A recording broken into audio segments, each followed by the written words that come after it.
మత్తయి సువార్త మొదటి అధ్యాయం మొదటి 6 వచనాలు చదువుతాం. ఎవరైనా తప్పులు లేకుండా చదవండి. మత్తయి సువార్త మొదటి అధ్యాయం మొదటి 6 వచనాలు. అబ్రహాము కుమారుడగు దావీదు కుమారుడైన యేసుక్రీస్తు వారి వంశావళి. అబ్రహాము ఇస్సాకును కనెను, ఇస్సాకు యాకోబును కనెను, యాకోబు యోదాను అతని అన్నదమ్ములను కనెను. యోదా తామారునందు పెరేసును జరాహును కనెను.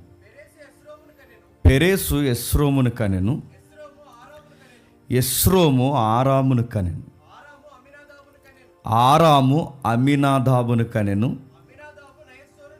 అమినాదాబు నయస్సోనును కనెను, నయస్సోను సల్మానును కనెను, సల్మాను రాహాబునందు బోయాజును కనెను, బోయాజు రూతునందు ఒబేదును కనెను, ఒబేదు యెస్సైని కనెను, యెస్సయి రాజైన దావీదును కనెను. చరిత్రలో మనం చూస్తూ పోతే భక్తుల జీవితాలకి ప్రభు అయిన యేసుక్రీస్తు వారికి ఒక సన్నటి తీగ ఉందని మత్తయి గారు మనకు పరిచయం చేశారు. ఆ చరిత్రనే మనం ధ్యానిస్తున్నాం.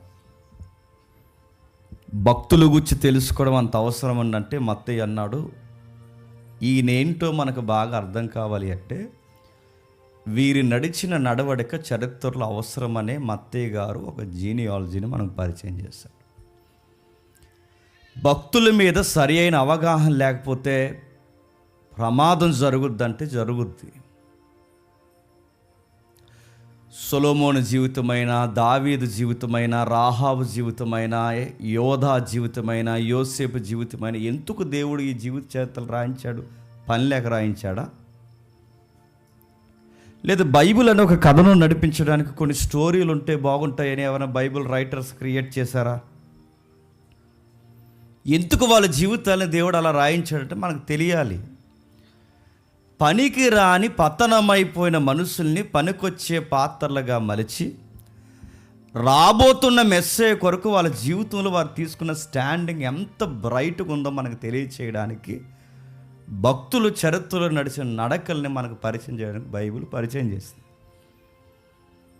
ప్రభు అయిన యేసుక్రీస్తు వారు అనుకున్న సమయానికి కాలము సంపూర్ణమైనప్పుడు తన కుమారుడు ఈ భూమి మీదకి రావాలంటే జీనియాలజీ రెడీగా ఉండాలి. ఆ వంశవృక్షం సిద్ధపడకపోతే ఆయన రాక ఆలస్యం అవుద్దంటే నేను అడుగుతున్నాను, వేరొక విధంగా చరిత్ర చదువుకోవాల్సి అవుతుంది. కాబట్టి భక్తుల్ని తీసిపడాల్సినంత అవసరం లేదు, వీళ్ళ గురించి మనకు స్టడీ చేయాల్సిన అవసరం లేదు. త్వరగా మాకు మొదటి అధ్యాయం అవగొట్టి రెండో అధ్యాయం నుంచి త్వరగా మాకు మత్తయి అవగొట్టేయండి అన్నట్టు నా వైపు చూడకండి. ఎందుకంటే కొంతమందికి ఏమనుకుంటారంటే ఎందుకు ఇవన్నీ మనకి అనుకుంటారు.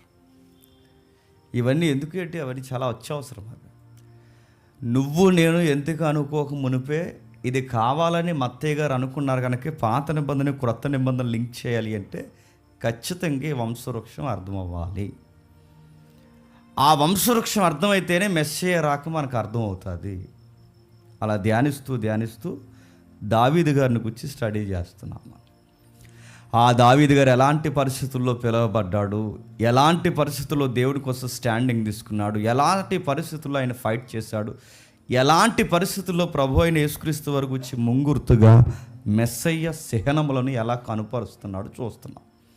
అందులో భాగంగా 19వ అధ్యాయం దగ్గర మొదటి సమూయేలు గ్రంథం 19వ అధ్యాయం, మొదటి సమూయేలు గ్రంథం 19వ అధ్యాయం మొదటి వచనం చదువుతాం.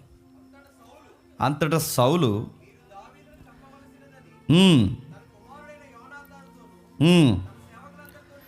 తన దావీదునందు బహు ఇష్టము గలవాడై ఉండి దావీదుతో ఇట్లనెను, నా తండ్రి అయిన సౌలు నిన్ను చంపవలనని ప్రయత్నం మీద ఉన్నాడు. కాబట్టి నీవు ఉదయమున జాగ్రత్త పడి రహస్యమైన స్థలమును దాగి ఉండుము, నేను వచ్చి నా తండ్రి వద్ద నిలిచి నిన్ను గూర్చి అతనితో మాట్లాడినచో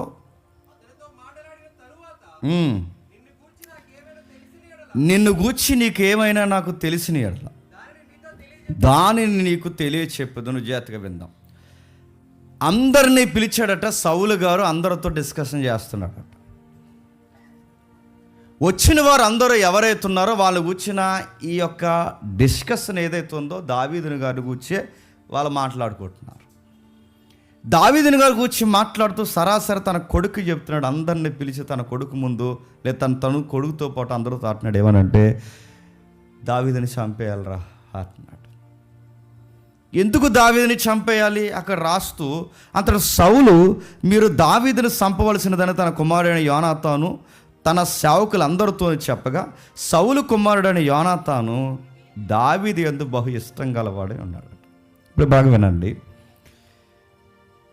ఎవరైతే ఒకప్పుడు బాగా దావీదు గారిని ఇష్టపడ్డారో ఇష్టపడిన వ్యక్తుల్ని పిలిచి ఆ వ్యక్తిని లేపేమంటున్నాడు. ఒకప్పుడు ఈ యోనాతాను యొక్క స్నేహితులు లేదా యోనాతాను యొక్క సేవకులందరూ దావీదుని ఇష్టపడ్డారు లేదా? ఎక్కడ ఇష్టపడ్డారు ఒకసారి ఆ వచనం చూద్దాం. 18:5 చదవండి. 18:5 దావీదు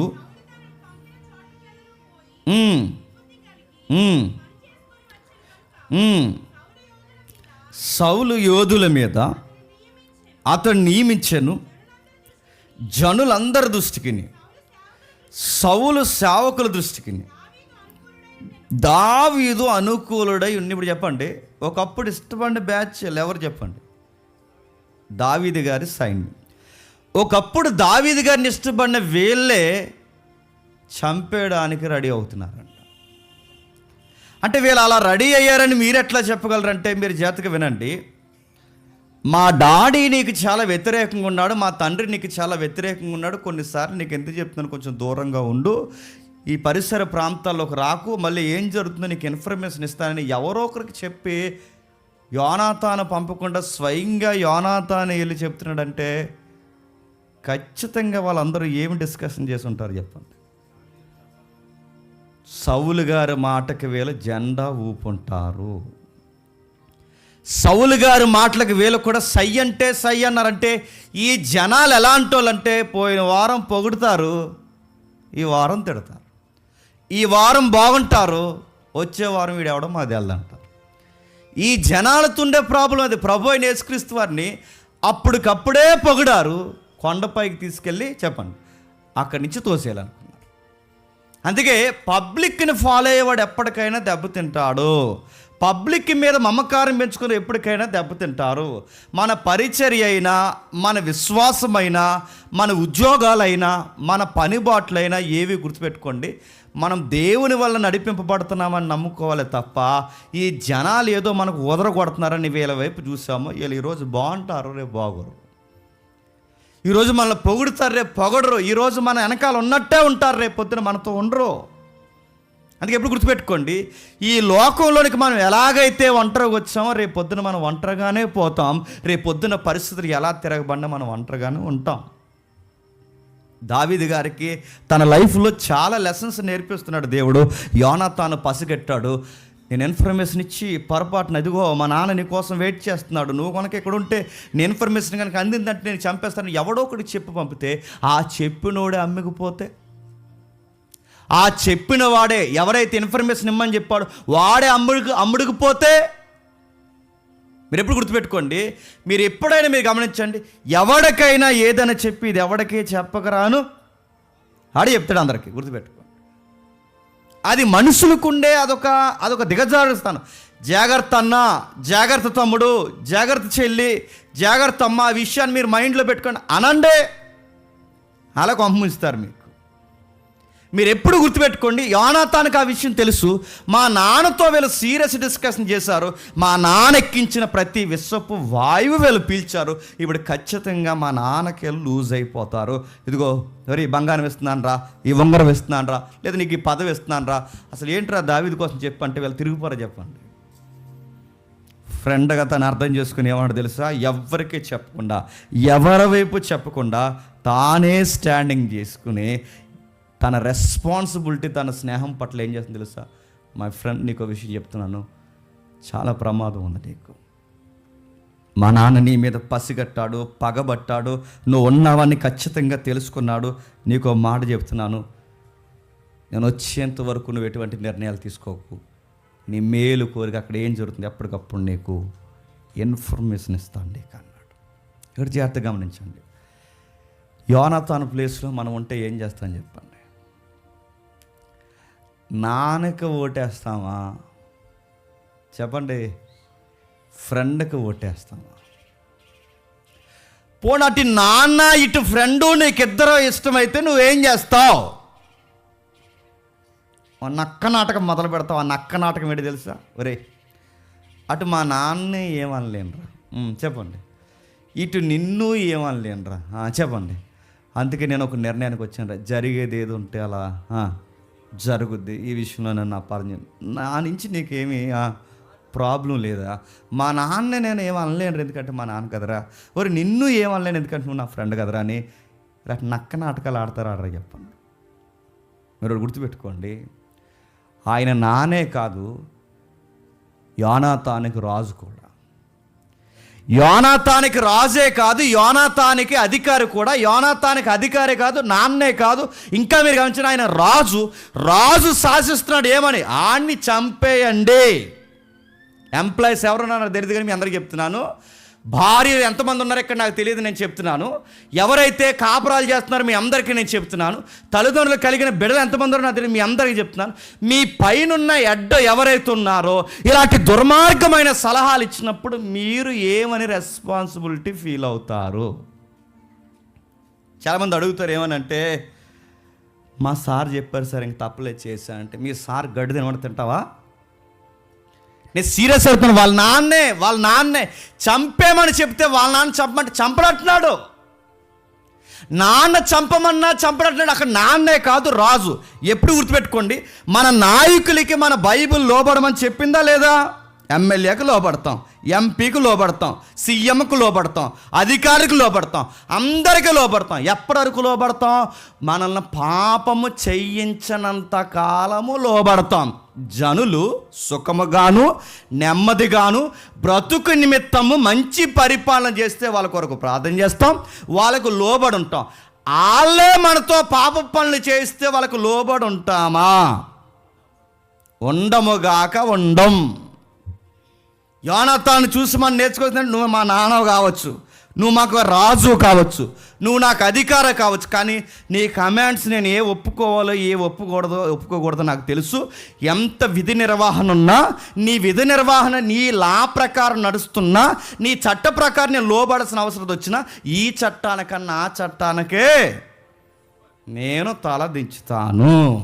నీ ఆఫీసర్ ఎవడో అన్యాయంగా ఉంటాడు, ఇక్కడ నిలబడతాడు, అమాయకుడిని ఏదో ఒకటి చేశాడని చంపేమన్నో కొట్టేమన్నో వాడి దగ్గర ఏదో ఒకటి లాగేసుకోమని నీ ఆఫీసర్ నీతో ఇలాంటి దుర్మార్గమైన పని చేయిస్తాడు. ఆ టైంలో నువ్వేం చేస్తావు? దేవుడు అధికారికి లోబడి ఉండమన్నాడు కనుక మా ఆఫీసర్ చెప్పినట్టు నేను చేస్తాడు. కుదురుద్దా? కుదరదుగా సార్ చెప్పాలి సార్, ఇది మంచిది పద్ధతి కాదు. అనుకోండి సార్, మీరు నాకు పనిష్మెంట్ ఇచ్చినా పర్లేదు, కానీ ఇది దేవుని దృష్టికి నీతికి వ్యతిరేకమైన పని. మీరు అధికారి కనుక నేను హానర్ చేస్తున్నాను, కానీ మీరు చెప్పిన వర్క్ నేను చెయ్యలేను.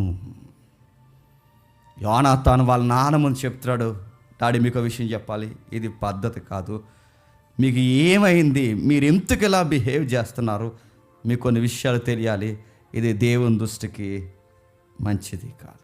అందుకని అడుగుతున్నాను, కొంతమంది భర్తలు ఉంటారు, మీకు ఆఫీసర్ లాంటి మీ ఆయన అదేదో పోరంపోకు పని చేయమంటాడు, చేస్తారా? ఇప్పుడే ఫోన్ చేశారు సునీల్, నేను వస్తుంటే సొంత తండ్రి వయసుకు వచ్చిన కూతుర్ని లోపలికి ఎడబెట్టి ఏదో అసభ్యకరంగా చేయబోయాడు, ఇప్పుడు నన్ను ఏం చేయమంటావు అని నన్ను సలహా అడుగుతుంది. మీ ఆయన ఏం చెప్తా చెయ్యమని చెప్తావా? మీరు గుర్తుపెట్టుకోండి, ఎంతవరకు వాడు తండ్రి స్థానం మర్చిపోతే ఎంతవరకు? వాడు భర్త స్థానం మర్చిపోతే ఎంతవరకు, ఆమె భార్య స్థానం మర్చిపోయి దిగజారులు పనులు చేస్తే ఎంతవరకు. ఏదని గుర్తుపెట్టుకోండి, దేనికైనా ఎక్కడి వరకు లోబడతామంటే నీతిని దాటనంత వరకు. సొంత తల్లిదండ్రులే గుర్తుపెట్టుకోండి, పిల్లలతో వ్యభిచారం పనులు చేయించే పేరెంట్స్ లేరా?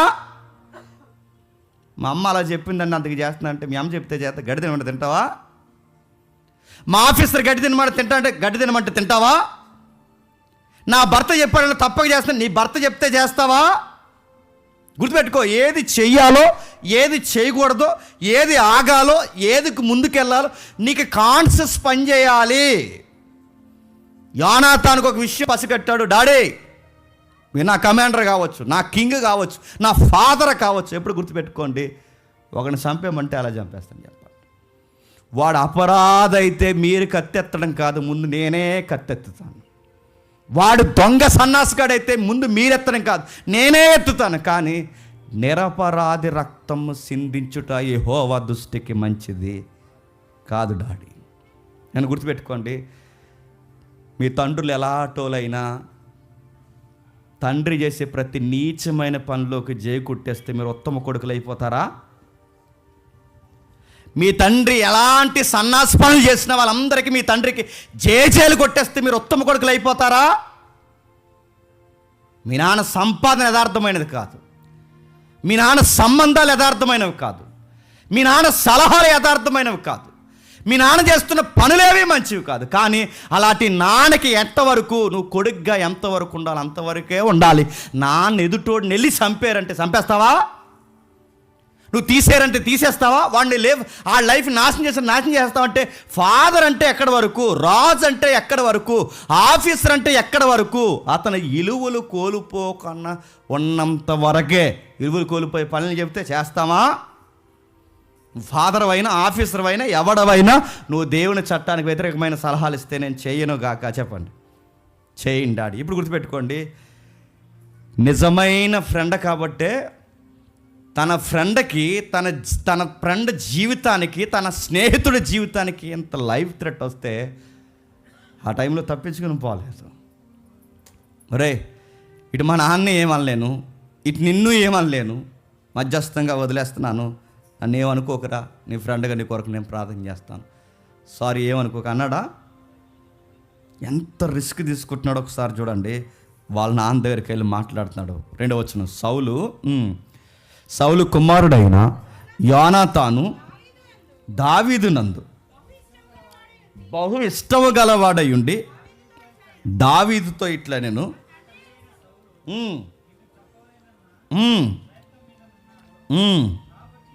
వినబడిలా చదవండి. కాబట్టి నీవు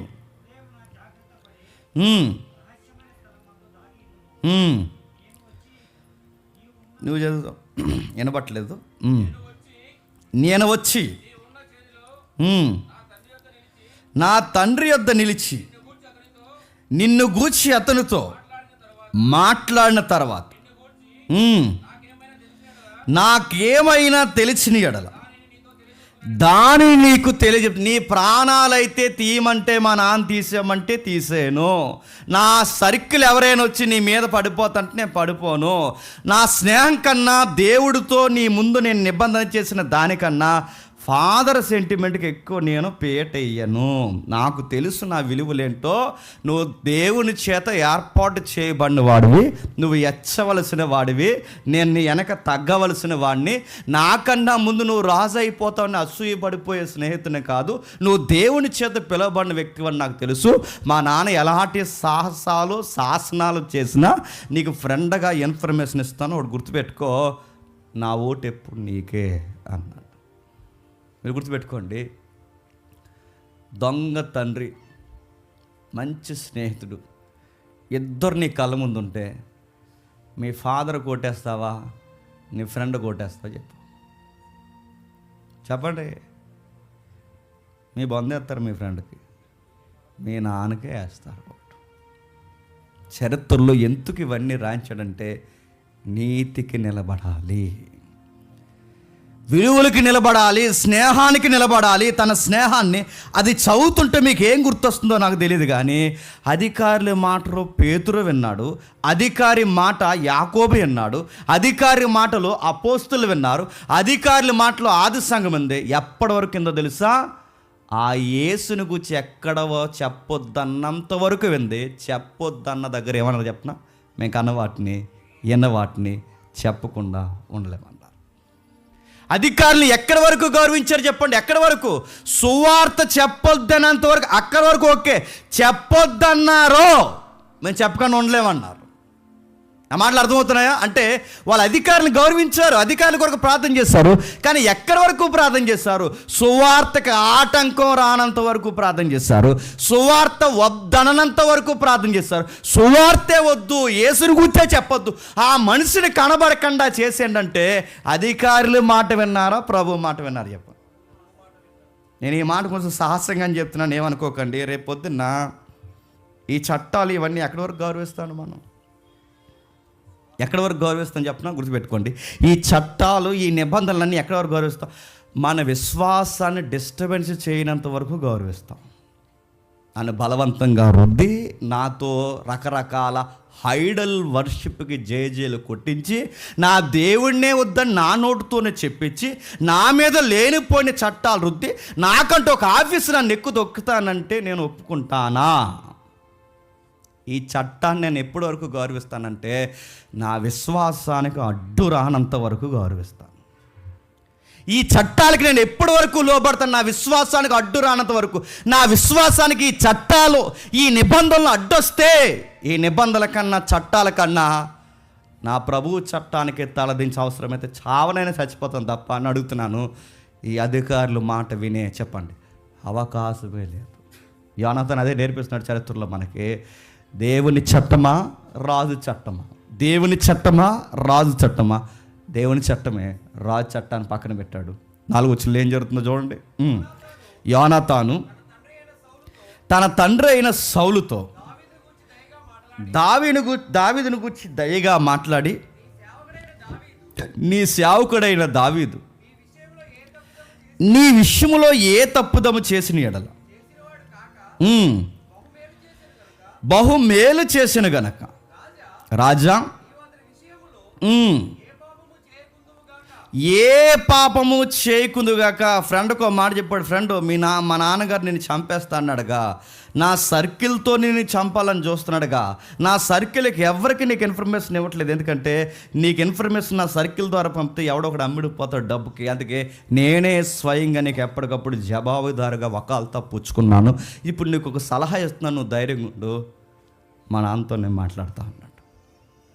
నువ్వు ఇక్కడే రహస్యంలో దాక్కునుండు, మా నాన్నతో ఈ పొలంలో నిలబడి నేను మాట్లాడతాను, మా నాన్నతో నేను ధైర్యంగా ఒక విషయం చెప్తాను. ఇప్పుడు గుర్తుపెట్టుకోండి, ఒక నిజమైన స్నేహితుడిగా అసూయతో రగిలిపోతున్న తండ్రికి, రాజుకి వ్యతిరేకంగా వెళ్ళి మీరు చేస్తున్నది కరెక్ట్ కాదని చెబితే దావీదు లైఫ్కి ఎంత ప్రమాదం ఉందో చెప్పండి, యోనాతాన్ లైఫ్కి అంతే ప్రమాదం ఉంది. ఫ్రెండ్షిప్ ఎక్కడికి వెళ్తే చెప్పిన, దుర్దశలో నీ స్నేహితుడు ఉన్నప్పుడు విడువక ప్రేమించాలి. గుర్తుపెట్టుకో.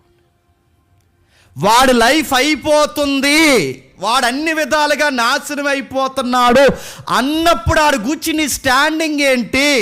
అమ్మో, ఈ టైంలో వీడితో పాటు నేను ఉంటే నాకు ఎంతో కొంత ఎఫెక్ట్ అవుతుందని సైడ్ అయిపోతావా?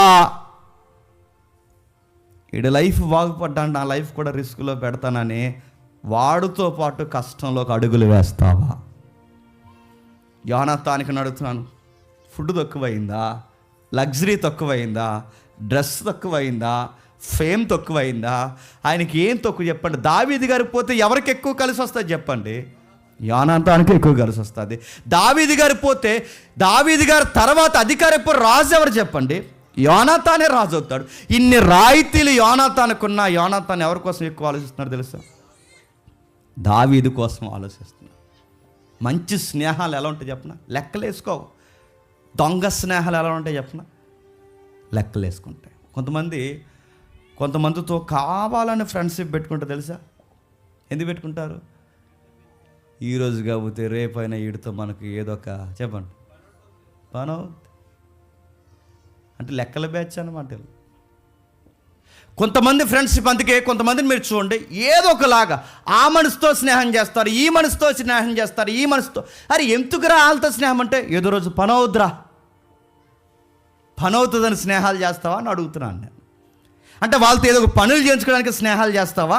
ఇక్కడ యోనాతాను మీరు చూడండి, ఏం కలిసి వస్తుంది, ఏం కలిసి వస్తుంది. ఇప్పుడు అన్ని దొంగ స్నేహాలు అన్నీ చెప్తున్నా, మనిషితో ఏదన్నా పని ఉంటేనే స్నేహాలు చేస్తారు. వాడి దగ్గర డబ్బు లేకపోయినా, వాడి దగ్గర ఫేమ్ లేకపోయినా, వాడి దగ్గర నేమ్ లేకపోయినా, వాడు ఏది కలిసి రాకపోతే వాడిని ఫ్రెండ్గా చూస్తారా? స్నేహాలన్నీ ఇప్పుడు కమర్షియల్ అయిపోయినాయి, గుర్తుపెట్టుకోండి. యోనాతాను చూడండి, వాళ్ళ తండ్రితో మాట్లాడుతున్నాడు. ఎంత బాగా మాట్లాడుతున్నాడు అంటే, తన లైఫ్ని రిస్క్లో పెట్టి దుర్దశలో తన స్నేహితుని విడిచిపోకుండా తన తండ్రితో మాట్లాడుతున్నాడు. ఎంత బాగా మాట్లాడుతున్నాడు అంటే, కొన్ని పాయింట్స్ రేట్ చేశాడు, మీరు గుర్తుపెట్టుకోండి. చదవండి ఒకసారి. తన తండ్రి అయిన సౌలుతో దావీదుని గురించి దయగా మాట్లాడి గుర్తుపెట్టుకోండి, కొన్ని విషయాలు మాట్లాడితే సెట్ అవుతాయి, సైడ్ అయిపోతే సెట్ అవ్వు. ఆ టైంలో వాడి గూర్చి ఏదో ఒక స్టాండింగ్ తీసుకోవాలి. ఆఫీసర్ని బతిమలాడతావా, ఆఫీసర్కి ఏదో ఒక రిక్వెస్ట్ పెడతావా, ఆఫీసర్కి ఎక్స్ప్లెయిన్ చేస్తావా, ఏదో ఒకటి చేయి. నీ ఫ్రెండ్కి ఒక చట్ట ప్రకారంగానో, నీ ఫ్రెండ్కి ఒక అనారోగ్య సమస్యగానో, నీ ఫ్రెండ్కి ఏదో ఒక విధంగా వాడికి విపత్తు కలుగుంటే ఆ టైంలో నువ్వేం చేస్తున్నావు? ఉదయం వచ్చి కలుద్దామరా, ప్రార్థనలో పెడతానులే అంటున్నావా? గాలికి వదిలేస్తున్నా వాడిని. ఆ అబ్బాయి చూడండి ఎంత బాగా స్పందిస్తున్నాడో. వెళ్ళాడు, వాళ్ళ నాన్న మైండ్ సెట్ మారుస్తున్నాడు దయగా. డాడీని ఒక విషయం అడుగుతాను, నువ్వు ఇప్పుడు రాజువి, నీవు రాజువి, నీకు ఇంత దాసుడిగా కాకుండా నా తండ్రివి, నీ కొడుకుగా నేను మాట్లాడతాను. మనం ఓపెన్గా కొన్ని విషయాలు మాట్లాడుకుందాం. డాడీ ఏం తప్పు చేశాడు దావీదు మనకు అన్యాయంగా? చెప్పండి, ఒక్క రీజన్ నాకు చూపించండి. ఈ పాయింట్లో బాలేదురా దావీదు, ఇతని వల్ల మనం నష్టపోయిన ఒక్క పాయింట్ చెప్పండి డాడీ. మీ మాటకు నేను అగ్రీ అవుతాను. ఏం తప్పు చేశాడు చెప్పండి. మీకు విషయం గుర్తుపెట్టుకోండి డాడీ, అసలు దావీదు లేకపోతే మీ తల మీద రోజు కిరీటం ఉంటుందా? దావీదు లేకపోతే నా భుజాల మీద ఇంక ఈ రాజు వస్త్రం ఉంటుందా? డాడీ ఒక విషయం గుర్తుపెట్టుకోండి, ఆ రోజు ఫిలిస్తీన్ని, గొలియాతుని దావీదు చంపకపోతే ఈరోజు ఈ సింహాసనం కోసం ఎంత తారవుతున్నారే, ఈ సింహాసనం ఉంటుందా? ఈ సింహాసనం ఉందంటే నేను ఇంకా ఇక్కడ నిలబడి ఉన్నానంటే, మనందరం ఎంత ప్రశాంతంగా మాట్లాడుకుంటున్నామంటే, మన ప్రాణాలు అందరి కొరకు ఆడు ప్రాణం రిస్క్లో పెట్టాడు కదా డాడీ. అది ఎందుకు మర్చిపోతున్నాం? మీరు గుర్తుపెట్టుకోండి, కొన్నిసార్లు మనల్ని చూసి ఏడ్చే వాళ్ళకి మన తరపున వకాల్తా పుచ్చుకుని మాట్లాడేవారు ఎవరైనా ఉంటే, జరిగిపోయిన విషయాలు ఎవరైతే ఎక్కువ అసూయ పడిపోతున్నారో వాళ్ళకి వివరించడం మంచిది. మనం వివరించం, ఏం చేస్తాం? నేను అదే అనుకుంటున్నాను. అయితే మొన్న నుంచి చెప్దాం అనుకున్నాను కానీ ఏమనుకుంటావని ఆగిపోయాను. కరెక్టే బ్రదర్ మీరు అన్నది. చెప్పండి, అడుగుతున్నాను. ఇంకా అగ్గేసేయకండి, మళ్ళీ చెప్తున్నా, ఇంకా నాశనం చేయకండి. ఒకడు ఎలా అన్నా ఉంటే, మరి నువ్వు అతను గూర్చి ఇలా మాట్లాడుతున్నావు, ఇది కరెక్ట్ కాదురా, నీకు ఎన్ని చేశాడు రా అనాలి. నేను గతంలో ఎలా చూశాడు, నన్ను ఎలా చూశాడు, నిన్ను ఎలా చూశాడు, మరి అలాంటి ఆయన గురించి మన ఇద్దరు ఇలా మాట్లాడుకోవడం కరెక్టా? ఉన్న చెడు అణిగిపోవాలంటే జరిగిన మంచి పనులు మాట్లాడుకోవాలి. ఎలా ఉండేవాళ్ళం, ఎలా తిరిగేవాళ్ళం, ఎలా ప్రార్థన చేసుకునేవాళ్ళం, ఎలా మనం తిరిగేవాళ్ళం, ఎంత సహవాసంలో ప్రేమలు ఉండేవాళ్ళం, ఆ టైంలో వాడు మనకి ఎంత మేలు చేశాడు, ఆ మేలు చేస్తున్నట్టుకి ఈరోజు మనం ఎంతో కీడు చేయాలి. ఎప్పుడు గుర్తుపెట్టుకోండి, కొన్ని గొడవలు సర్దుకుపోవాలి అంటే జరిగిపోయిన మంచి విషయాలు మాట్లాడుకోవాలి. కానీ జరిగిపోయిన విషయాలు మాట్లాడుకోం. చెప్పండి, మైనస్లన్నీ మాట్లాడి ఇంకా అగ్గి పెట్రోల్ అన్నీ వేసేసి ఆయన ఇంకా ఎలా పతనం చేసేయాలి, ఇలాంటివన్నీ చేస్తే మళ్ళీ చెప్తున్నాను, నువ్వేమి ఎత్తుతావో చెప్పండి అదే కోస్తావు. యోనాతాను వెళ్ళాడు, మంచిగా మాట్లాడుతున్నాడు. కొన్ని పాయింట్స్ మనకు కావాలి అక్కడ రాస్తూ. ఏమంటున్నాడు చూడండి ఒకసారి. 5వ వచనంలో 2వ మాట, ఇశ్రాయేలందరికీ గొప్ప రక్షణ కలగజేసిననియు అది నీవు చూసి సంతోషించావు కదా, నిష్కారణముగా దావీదుని చంపి నిర్భయాది యొక్క ప్రాణము తీసి నీవెందుకు పాపం చేయదు అని మనం చేయగా. అక్కడ పాయింట్స్ చెప్తున్నారు చూడండి. దేవుడు కలగజేసిన రక్షణకి వ్యతిరేకంగా వెళ్తున్నావు డాడీ. ఎంత మంచిగా చెప్తున్నాడు చూడండి. ఫిలిస్తీని చంపాడు, రక్షణ కలగజేశాడు, దేవుడి తరపున నిలబడిన మనిషి నిరపరాధిగా ఉన్నాడు. అలాంటి వ్యక్తిని అపరాధం నువ్వు ఎలా అంటున్నావు? అపరాధి అయితే నువ్వు చెప్పడం కాదు, నేనే చంపేస్తాను. నిరపరాధిని చంపితే నీకు మంచిది కాదు, నాకు మంచిది కాదు, మన భవిష్యత్తుకు మంచిది కాదు. నీకో మాట చెప్తున్నాను డాడీ, ఇది రక్షణ కార్యము, దేవుడిచ్చిన రక్షణ కార్యము. ఆ రక్షణ కార్యాన్ని తీసుకొచ్చింది దావీదు.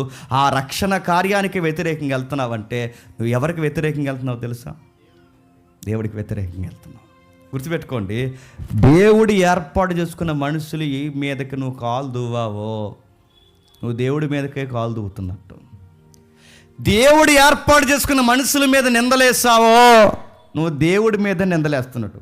డిస్క్లైమర్, దేవుడు ఏర్పాటు చేసుకున్న నిరపరాధులను గూర్చి నువ్వు లేనిపోని చావు ప్రకటనలు చేసావో నీ సావును కొని తెచ్చుకుంటున్నావు మాత్రం మర్చిపో. దావీదు పట్ల యోనాతానుకి ఎంత క్లారిటీ ఉందంటే, ఈ అబ్బాయి దేవుని చేత పిలువబడ్డాడు, ఈ అబ్బాయి దేవుని కుమారుడు, ఈ అబ్బాయి దేవునికి కావలసిన వాడు. నా ఫ్రెండ్ ఎవరైతే ఉన్నాడో అతను లేకపోతే నేను లేను, మా నాన్న లేడు, ఇతను లేకపోతే ఇశ్రాయేలుకి రక్షణే లేదు. రక్షకుడు, ఆ రక్షకుడికి వ్యతిరేకంగా మమ్మల్ని ఎలా చేయమంటావు డాడీ? నేను ఎందుకు చెప్తున్నాను నా మాట వినండి అనగానే, సౌలు యోనాతాను చెప్పిన మాట ఆలకించి యెహోవా జీవము తోడు అతనికి మరణశిక్ష విధింపనని తాను ప్రమాణం చేసిన. ఇప్పుడు బాగా వినండి, ఎంత పిశాసిగాడికైనా, ఎంత మూర్ఖుడికైనా, ఎంత అసూయపరుడికైనా, ఎంత చండాలమైన వ్యక్తికైనా కొన్నిసార్లు చెప్పేలా చెబితే పనులు అవుతాయా? అవ్వా? అవుతాయి. ఇదిగో క్లాసిక్ ఎగ్జాంపుల్ ఇది. ఎంత మూర్ఖుడికైనా వాడికి అర్థమయ్యేలా చెబితే అర్థమవుద్ది. వాడికి అర్థమయ్యేలా చెప్పు. ఆ చెప్పే మధ్యలో వాడు మంచోడై ఉండాలి. గుర్తుపెట్టుకో, ఆ వ్యక్తికి నాకు గొడవ వస్తే మధ్యలో మాట్లాడేవాడు తినమైన మాటలు మాట్లాడాలి. నీకే తరం లేకపోతే మాకు చంపుకుని గొడవ పెడతాను. ఈ మాట్లాడేవాడు ఎవరైతే ఉన్నాడో ఆడి తరపున ఈడు మాట్లాడు, ఈ తరపున అతను మాట్లాడు, ఈ రెండు తరపున మాట్లాడుతున్నప్పుడు మంచి విషయాలు ప్రస్తావన తీసుకురావాలి. దావీదు గారి తరపున యోనాతాను మాట్లాడి గతంలో జరిగిన విషయాలను లేవనెత్తి అతని నుంచి మనం ఎంత మేలు పొందాం డాడీ అని అర్థమయ్యే రీతిలో చెబితే మనిషి మారుతున్నాడా లేదా? మీరు గుర్తుపెట్టుకోండి. అందుకే బైబిల్ ఏమంటుంది చెప్పిన, సమాధానపరచువారే దేవుని కుమారులు తప్ప చెడగొట్టే వాళ్ళు దేవుని కుమారులు కాదు. నీ వల్ల ఇద్దరు కలవాలి, నీ వల్ల ఇద్దరు ఇడిపోకూడదు. గుర్తుపెట్టుకోవాలి, నీ వల్ల ఒక గుంపు బాగుపడాలి, నీ వల్ల ఒక గుంపు నాశనం అయిపోకూడదు. నీ వల్ల ఒక కుటుంబం బాగుండాలి, నీ వల్ల ఒక కుటుంబం పాడైపోకూడదు. నువ్వు ఎక్కడున్నా గుర్తుపెట్టుకున్న సహవాసం బాగుండాలి, ఒక సహవాసం పాడైపోకూడదు. సాధ్యమైతే మంచి విషయాలు మాట్లాడి సమాధానపరచాలే తప్ప సాధ్యమైతే మంచి విషయాలు మనం చెత్త మాట్లాడామనుకోండి, సంసారాలు పాడవుతాయి, స్నేహాలు పాడవుతాయి, సంఘాలు పాడవుతాయి, చివరికి నువ్వు పాడు చేసుకుంటావు. అందరినీ పాడు చేసి మనం ఏం చేస్తామండి? ఊరంతా అడవి చేసి అందులో కూర్చొని మనం ఏం చేస్తాం? ఊరేగుతామా? అందరూ బాగుండాలని దావీదు గారి పక్షాన ఆయన మాట్లాడుతున్నారు. డాడీ నీకు విషయం చెప్పాలి, మీరు మంచి పద్ధతి కాదు, నిరపరాధి, అది గుర్తుపెట్టుకోండి. మనం ఇన్ని రోజులు చంపిన ఫిలిస్తీన్లు నేరస్తులు, ఇన్ని రోజులు మనం చంపిన శత్రువులు నేరస్తులు, వాళ్ళు విగ్రహారాధికులు, భయంకరమైన వ్యభిచారులు, చంటి పిల్లల్ని చంపిన వారు, వారి భయంకరమైన నేర ప్రవృత్తికి అలవాటు పడిపోయిన వారు. అలాంటి వారిని చంపాం కనుక దేవుడు మన పక్షాన ఉన్నాడు. ఇలాంటి వాడిని చంపితే దేవుడు మన పక్షాన ఉంటాడా? మన రాజ్యం ఉంటుందా? మన కుటుంబం ఉంటుందా? మనం తిన్నది మనకు వంట పడుతుందా? ఇలాంటి నీతి మాలిన కార్యాలు చేస్తే నువ్వు నేను పిల్ల పాపలతో ఆనందంగా ఉండగలమా?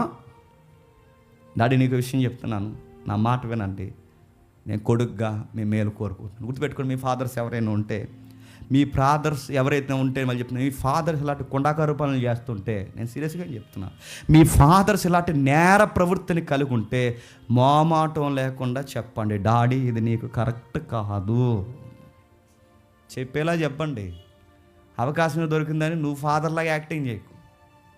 ఆయనకి ఇవ్వాల్సిన గౌరవాన్ని ఇచ్చి, లోబడాల్సిన విధంగా లోబడి, ఆయనకి చెప్పాల్సిన విధంగా చెప్పి, డాడీ మీరు రాంగ్ వేలో వెళ్తున్నారు, మీరు తప్పు చేస్తున్నారు, ఇది దేవుని చట్టం, ఇది దేవుని ఎదుటిన్న మనుషులు, వీళ్ళ పక్షాన మీరు ఎలా పక్షపాత నిర్ణయాలు తీసుకుంటున్నారు, ఇది మీకు మంచిది కాదని నువ్వు నీతికి నిలబడిన యోనాతాను లాంటి కుమారుడు అయితే మీ డాడీకి మొహమాటం లేకుండా చెప్పు, సీరియస్గా చెప్పు.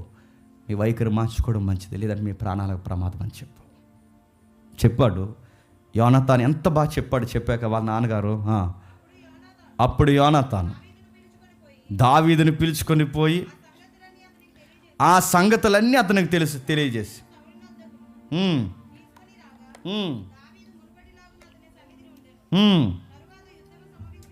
ఎంత బాగుందండి వాతావరణం.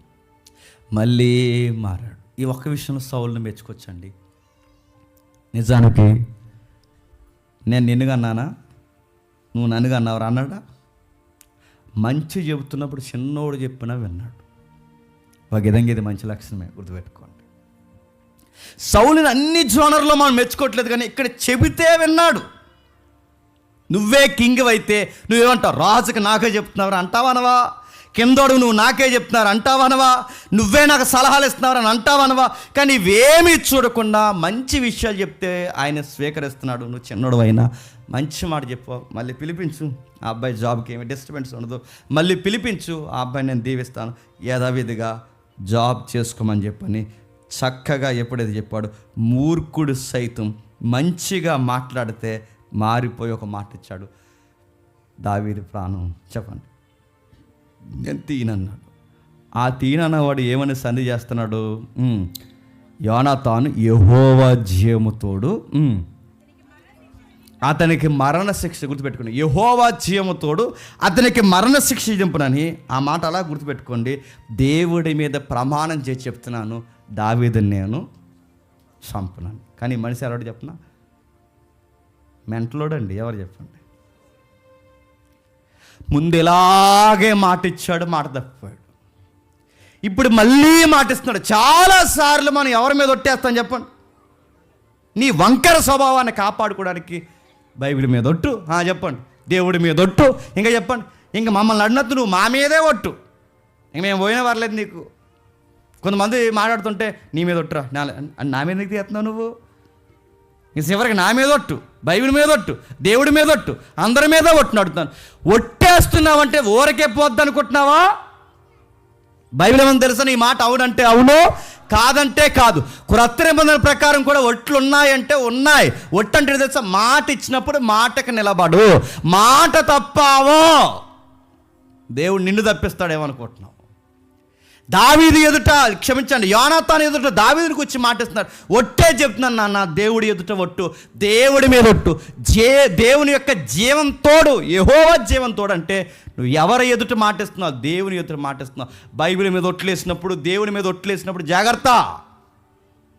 ఇలాగ యేసుప్రభు కాలం వేసేవారట, దేవాలయం మీద ఒట్టు, తల్లిదండ్రుల మీద ఒట్టు, భూమి మీద ఒట్టు. అంటే అది ఇయ్యొద్దండి ప్రభు, ఎందుకంటే మీ ఒట్టులు తినంగా ఉండవు. ఇప్పుడు ఒట్టేస్తావు, లోపల పోయి ఏదో మాట్లాడతాం. కొంతమంది తెలివైన ఒట్లు అనుకుంటారు. ఆ ఒట్లేడు చెప్పిన బయటికి ఒట్టేస్తూ లోపల ఇంకోటి అనుకుంటారంట. ఏమని? పైకి రాని దేవ ఇల్లు తూచు ఏడు తూచు అంటే నువ్వు ఎంత యాక్టింగ్ చేస్తే నీకు ఆస్కర్ అవార్డులు ఇస్తారు అనుకుంటున్నావా? బయటకేమో బైబిల్ మీద ఒట్టు, లోపలంట లేదు ప్రభు వీడు ఏమన్నాడు నేను ఎత్తున్నాను కానీ అంటే అడుగుతున్నాను. అవునంటే అవును, కాదంటే కాదు. యోనాతాను చూడండి, డాడీతో వాళ్ళ తండ్రితో మాట్లాడితే, నాన్న దేవుడి మీద ప్రమాణం చేసి చెప్తున్నాను, ఏమన్నాడట. అంత బాగుంది, ఉద్యోగం ఇచ్చేశారు. యథావిధిగా దావీదు వస్తున్నాడు, మాట్లాడుతున్నాడు, ఉద్యోగం చేసుకుంటున్నాడు. జనరల్గా నడిచిపోయినంతకాలం గొడవలు ఏమి రాలేదండి. మళ్ళీ గొడవలు ఎక్కడ వచ్చినాయి చెప్పిన? యుద్ధం గెలిచాడు. ఇప్పుడు గుర్తుపెట్టుకోండి, మన చుట్టూ ఉన్న వాళ్ళందరూ దయ్యాల్లాగా ఎప్పుడైపోతారంటే, మనకి విజయాలు వచ్చే కొలది మొఖాలు దయ్యం మొఖాలు అయిపోతుంటాయి. సౌలు దయ్యంగా ఎప్పుడు మారిపోయాడు? గొలియాతుని కొట్టినప్పుడు. సౌలు దయ్యంలాగా ఎప్పుడు ప్రవర్తిస్తున్నాడు? ప్రతిసారి విజయం సాధించినప్పుడు. ఇప్పుడు యెహోవా జీవం తోడని ఒట్టేసినప్పుడు కూడా మళ్ళీ ఆ ఒట్టి మర్చిపోతున్నాడంటే, ఎందుకు మళ్ళీ పిశాచగాళ్ళ తయారవుతున్నాడంటే, మళ్ళీ కింది వచనాల్లో 8వ వచనం 10వ వచనం వరకు దావీదు యుద్ధం గెలిచాడు. గెలిస్తే ఏమైందో ఒకసారి మీరు చూడండి. గెలిస్తే తర్వాత యుద్ధం సంభవించినప్పుడు దావీదు బయలుదేరి ఫిలిస్తీన్లతో యుద్ధం చేసి వారిని ఓడించి గొప్ప వధ చేయగా యెహోవా యొద్ద నుండి దురాత్మ సౌలు మీదకి వచ్చెను. సౌలు ఈట చేత పట్టుకొని ఎంట కూర్చుని ఉండెను. దావీదు సితార వాయించుచుండగా సౌలు ఒకే దెబ్బతో దావీదును గోడకు పొడిచేదని అనుకున్నప్పుడు చేత వినండి. ఇందాకే మాట ఇచ్చాడు, యెహోవా జీవం తోడు, దావీదు ప్రాణానికి ఏమీ కదని. ఇప్పుడు దెబ్బకి మళ్ళీ ఏం చేయడు, ఒకే దెబ్బకు గోడకి గుచ్చి చంపారు. ఇందాక మాట ఇచ్చి ఇంత త్వరగా ఎలా మాట తిప్పుతున్నాడు, అసూయ వచ్చింది. మళ్ళీ అసూయ వచ్చిందంటే దురాత్మ వచ్చింది.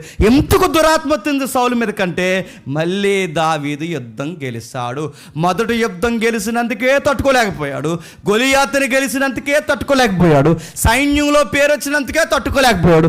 మళ్ళీ వచ్చి ఉద్యోగం యథావిధిగా చేస్తూ మళ్ళీ విధి నిర్వహణలో పేరు వచ్చినందుకు, నేను ఎప్పుడు గుర్తుపెట్టుకోండి, మీకు ఒక హెచ్చరిక జారీ చేస్తాను, ఎప్పుడు గుర్తుపెట్టుకోండి, నువ్వు బాగుపడే కొలది నీ చుట్టూ ఎవడైతే ఏడుస్తున్నారో అలాంటి వారికి 100 అడుగుల దూరంలో ఉండు.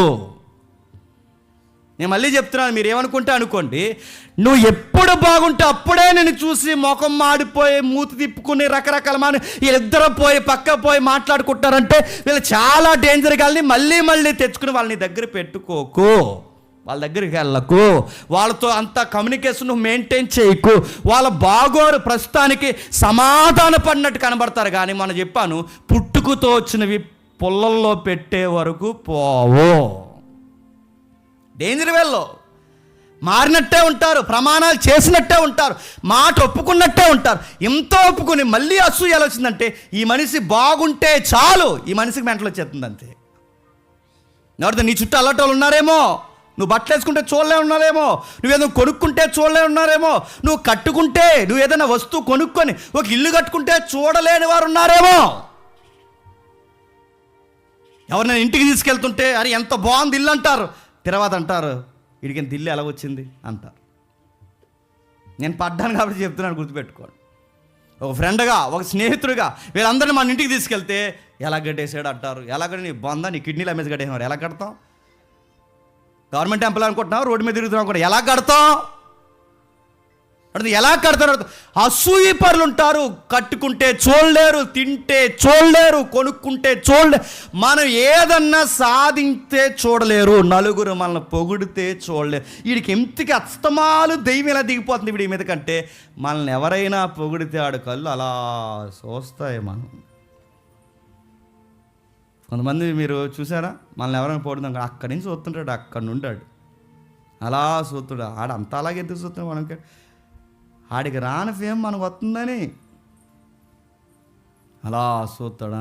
ఫోటోలు తీస్తున్నారా జేమ్స్ గడితో, చూద్దాం, లాస్ట్ ఫోటో ఇచ్చేయాలి వీడికి అనుకుంటారు. గుర్తుపెట్టుకోండి, అంత అసూయ పరులు ఉంటారు. సౌలుకి మళ్ళీ దయ్యం ఎందుకు వచ్చింది? ఇందాకే సమాధాన పడ్డాడు. కొన్ని నెలల క్రితం, కొన్ని రోజుల క్రితమే కొడుకు మాట ఇచ్చాడు. ఎంతకు ఎలాగ అయిపోయాడంటే అసూయ, అసూయ, అసూయ, అసూయ. ఎంత బాగా చెప్పిన అసూయ.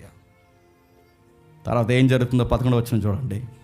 ఉదయం అతను చంపవలనని పొంచి ఉండి దావీదుని పట్టుకుంటకై సౌలు అతని ఇంటికి దూతలు అనగానే దేవదూతలు కాదు, దూతలు అంటే ఏజెంట్లు. సౌలు గారికి స్నైపర్స్ ఉన్నారు, వాళ్ళు వెళ్ళారు. వీళ్ళు ఏం చేస్తారంటే దావీదుని చంపడానికి వచ్చారు. ఈ విషయం దావీదు పసిగట్టలేదట. ఎవరు పసిగట్టారు చెప్పండి? ఎవరు? మేకాలు పసిగట్టిందంట. చదవండి ఒకసారి. అతన్ని పట్టుకొనుటకై సౌలు అతని ఇంటికి దావీదు భార్య అయిన మేకాలు, ఈ రాత్రి నీ ప్రాణమును నీవు దక్కించుకుంటేనే గాని రేపు నీవు సంపబడదు అని చెప్పిన జాతకి వినండి. తన భర్తకి ఎలాంటి ప్రమాదం పొంచుందో ఇట్టే పసిగట్టిన చక్కటి ఎల్లాలో భార్య ఎవరు చెప్పండి? నేను మళ్ళీ చెప్తున్నాను, ఇందాక నాన్న తప్పు చేస్తుంటే తప్పు చేస్తున్నావు నాన్న అని చెప్పింది కొడుకు. ఇప్పుడు చెప్పండి, అదే నాన్న సొంత భర్త ప్రాణాలు తీస్తుంటే మా నాన్న వాళ్ళు నీకు ప్రమాదం ఉందని చెబుతున్న మరొక వ్యక్తి మేకాల కూతురు. ఇప్పుడు మళ్ళీ ప్రశ్న, కూతురికి మళ్ళీ పరీక్ష. ఇప్పుడు నాన్న సైడ్ ఉండాలా చెప్పండి? బాగా మీరే చెప్పండి అమ్మా. ఏదన్నా గొడవ అయితే మీ ఆయన సైడ్ ఉంటారా, మీ పుట్టింటోళ్ళు తాలికి సైడ్ వెళ్ళిపోతారు చెప్పండి మీరు? మీ అమ్మ ఏది చెప్తా చేస్తావు నువ్వు, మాకు తెలుసు అది. అలాగన్నాడాడు అందనా అలా 5 గంటల బస్సు ఎక్కరాడు, సంగతి తీద్దాం సాయంత్రం అనగానే బ్యాగ్ సర్దుకుంటున్నా, నాకు అరగంటలో ఫోన్ చేస్తాను నాకు అందంట. కొంప ముంచడం తయారయ్యో మాకు నువ్వు. నేను అడుగుతున్నాను, ఏదన్నా వస్తున్నా అడుగుతున్నాను, పుట్టింటోళ్ళు మాట వింటున్నావా? నేను మళ్ళీ అడుగుతున్నాను, నీ భర్త బాగును కోరుతున్నావా? ఫాదరా, హస్బెండా?